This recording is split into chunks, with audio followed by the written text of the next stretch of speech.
ओम गुरुवे नमः। श्रीमद् भगवद गीता। ओम श्री परमात्मने नमः। नवाध्याय। उसके उपरांत श्री कृष्ण भगवान बोले, हे अर्जुन, तुझे दो से दृष्टि रहित भक्त के लिए इस परम गोपनीय ज्ञान को रहस्य के सहित कहूंगा कि जिसको जानकर तू दुख रूप संसार से मुक्त हो जाएगा। यह ज्ञान सब विद्याओं का राजा तथा सब गोपनीयों का भी राजा एवं अति पवित्र, उत्तम, प्रत्यक्ष फल वाला और धर्मयुक्त है। साधन करने को बड़ा सुगम और अविनाशी है। परंतप इसे तत्वज्ञान रूप धर्म में श्रद्धा रहित पुरुष मेरे को न प्राप्त होकर मृत रूप संसार चक्र में भ्रमण करते हैं। ये अर्जुन, मुझ सच्चिदानंद घन परमात्मा से यह सब जगत जल के बर्फ के सदृश परिपूर्ण है और सब भूत मेरे अंतर्गत संकल्प के आधार स्थित हैं।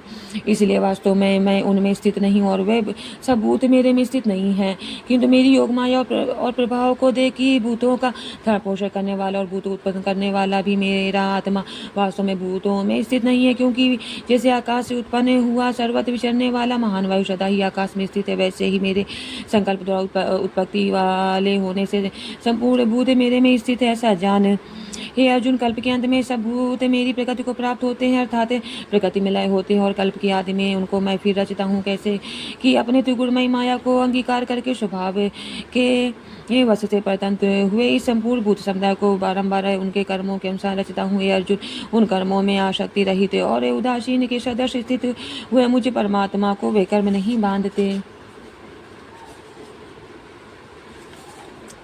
हे अर्जुन, मुझे अधिष्ठाता के सकाश से यह मेरी माया चराचर से सहित सर्व जगत को रचती है और इस ऊपर कहे हुए हेतु से यह संसार आवागमन रूप चक्र में घूमता है। ऐसा होने पर भी संपूर्ण भूतों के महान ईश्वर रूप मेरे परम भाव को न जानने वाले मूढ़ लोग मनुष्यों का सही धारण करने वाले मुझ परमात्मा को तुच्छ समझते हैं, अर्थात अपनी योग माया से संसार के उद्धार के लिए मनुष्य रूप में विचरते हुए साधारण मनुष्य मानते हैं, जो कि आशा वृथा कर्म और वृथा ज्ञान वाले अज्ञानी जन राक्षसों के और असुरों के जैसे मोहित करने वाले तामसी स्वभाव को ही धारण किए हुए हैं। परंतु हे कुंती पुत्र, देवी प्रकृति से आश्रित हुए जो महात्मा जन है, वे तो मेरे को सब भूतों का सनातन कारण और नाश रहित अच्छा स्वरूप जानकर अनन्य भाव से युक्त हुए निरंतर भजते हैं। वे दृढ़ निश्चय वाले भक्त जन निरंतर मेरे नाम और गुणों का कीर्तन करते हुए तथा मेरी प्राप्ति के लिए यत्न करते हुए और मेरे को बारंबार प्रणाम करते हुए सदा मेरे ध्यान में युक्त हुए अनन्य भक्ति से मुझे उपासते हैं।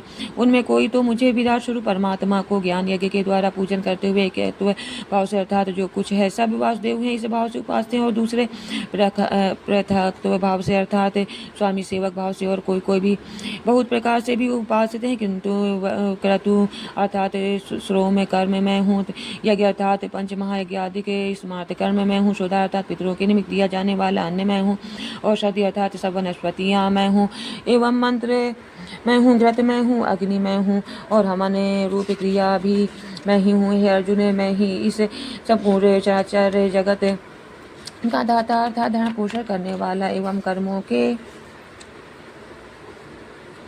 फल को देने वाला तथा पिता माता और पिता मैं हूँ, और जानने योग्य पवित्र ओम का तथा ऋग्वेद सामवेद और यजुर्वेद भी मैं ही हूँ। हे अर्जुन, प्राप्त होने योग्य और धारण पोषण करने वाला, सबका स्वामी, सुबह सुबह का देखने वाला, सबका वास स्थान और शरण लेने योग्य तथा प्रत्युपकार न चाह कर हित करने वाला, और उपक्ति पहला रूप तथा सबका आधार, निधान और अविनाशी कारण भी मैं ही हूँ। मैं ही सूर्य रूप हुआ तपता हूँ और वर्षा को आकर्षक करता हूँ और वर्षाता हूँ। और हे अर्जुन, मैं ही अमृत और मृत्यु एवं सत और असत भी सब कुछ मैं ही हूँ। परंतु जो तीनों वेदों में विधान किए हुए सकाम कर्मों को करने वाले और सोमरस को पीने वाले एवं पापों से पवित्र हुए पुरुष मेरे को यज्ञों के द्वारा पूज कर स्वर्ग की प्राप्ति चाहते हैं, वे पुरुष अपने पुण्यों के फल रूप इंद्र लोकों को प्राप्त होकर स्वर्ग में दिव्य देवताओं के भोगों को भोगते हैं।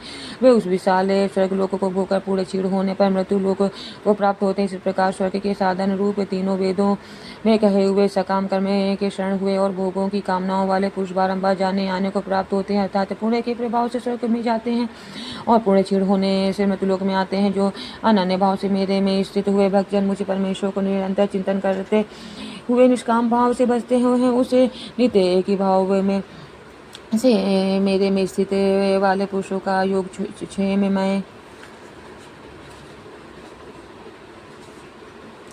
स्वयं प्राप्त कर देता हूँ। हे अर्जुन, यद्यपि श्रद्धा से युक्त हुए जो सकामी भक्त दूसरे देवताओं को पूजते हैं वे भी मेरे को ही पूजते हैं, किंतु उनका वह पूजना अवधि पूर्वक है अर्थात अज्ञान पूर्वक है, क्योंकि संपूर्ण यज्ञों का भोक्ता और स्वामी भी मैं ही हूँ, परंतु वे मुझे आदि यज्ञ स्वरूप परमेश्वर को तत्व से नहीं जानते हैं, इसी से गिरते हैं अर्थात पुनर्जन्म को प्राप्त होते हैं। कारण यह नियम है कि देवताओं को पूजने वाले देवताओं को प्राप्त होते हैं, पितरों को पूजने वाले पितरों को प्राप्त होते हैं, भूतों को पूजने वाले भूतों को प्राप्त होते हैं, और मेरे भक्त मेरे को ही प्राप्त होते हैं। इसलिए मेरे भक्त का पुनर्जन्म नहीं होता है अर्जुन।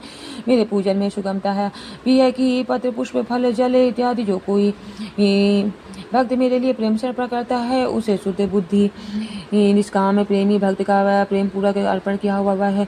पत्र पुष्प आदि के मैं सगुण रूप से प्रकट होकर प्रीति सहित खाता हूँ। इसलिए हे अर्जुन, तू जो कुछ कर्म करता है, जो कुछ खाता है, जो कुछ हवन करता है, जो कुछ दान देता है, जो कुछ स्वधर्माचरण रूप तप करता है, वह सब मेरे अर्पण कर। इस प्रकार कर्मों का मेरे अर्पण करने रूप संन्यास योग से युक्त हुए मन वाला तू शुभाशुभ कर्म फल रूप कर्म बंधन से मुक्त हो जाएगा और उनमें मुक्त हुआ मेरे को ही प्राप्त होवेगा। यद्यपि सब भूतों में संभाव से व्यापक मैं सब भूतों में संभाव से व्यापक हूँ, न कोई मेरा प्रिय है और न प्रिय है, परंतु जो भक्त मेरे को प्रेम से बसते हुए मेरे में और मैं उनमें प्रत्यक्ष प्रकट हूँ।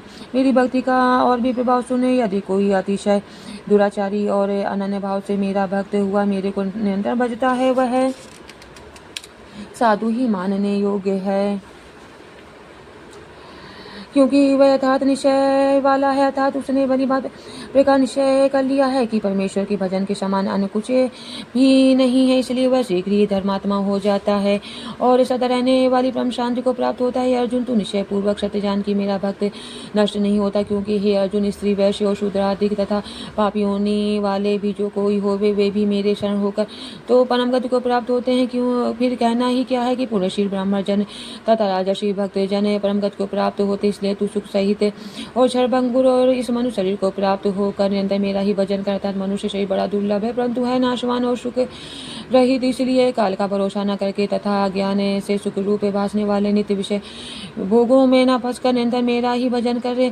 केवल मुझ सच्चिदानंद घन वासुदेव परमात्मा में ही अनन्य प्रेम से नित्य निरंतर अचल मन वाला हो और मुझ परमेश्वर को ही सदा प्रेम सहित निष्काम भाव से नाम गुण और प्रभाव से श्रवण कीर्तन मनन पठन पाठन द्वारा निरंतर भजन वाला हो तथा मुझे शंख चक्र गदा पद्म और किरीट कुंडल आदि भूषों से युक्त पीताम्बर वनमाला और कौस्तुभधारी विष्णु का मन वाणी और शरीर के द्वारा सर्वस्व अर्पण करके अतिशय श्रद्धा भक्ति और प्रेम से विफलता पूर्वक पूजन करने वाला हो और मुझे सर्वशक्तिमान विभूति बल ऐश्वर्य माधुर्य गंभीरता उदारता वात्सल्य और सुहृदता आदि गुणों से संपन्न सबके आश्रय रूप वासुदेव को विनय भाव पूर्वक भक्ति सहित साष्टांग दंडवत प्रणाम कर इस प्रकार मेरे शरण हुए तो आत्मा को मेरे में की भाव करके मेरे को ही प्राप्त होवेगा। हरिओम तत्सत। श्रीमद् भगवद गीता सुनिषद ब्रह्म विद्यायाम योग शास्त्र श्री कृष्ण अर्जुन संवादे राज विद्या राजगुह योगो नाम नवमोऽध्यायः। हरिओम तत्सत हरिओम तत्सत हरिओम तत्सत। श्री कृष्णार्पणमस्तु।